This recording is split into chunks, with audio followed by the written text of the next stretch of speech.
In which directory should I install programs on Linux? I use Linux for 2 years at my work and I still confused where should my installed programs remain. Now I use /opt/eg. I've installed Vim 73 from sources there. Reason not to use package manager is there is no 7.3 version of Vim in my sources /etc/app/sources.list on my Ubuntu.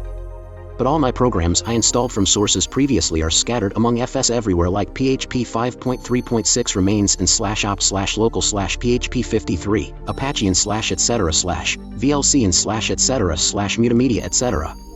Is there some convention I can follow?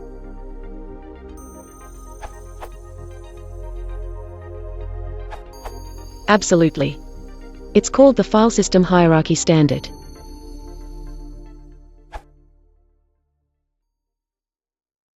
If you want to support the channel, please enjoy and subscribe.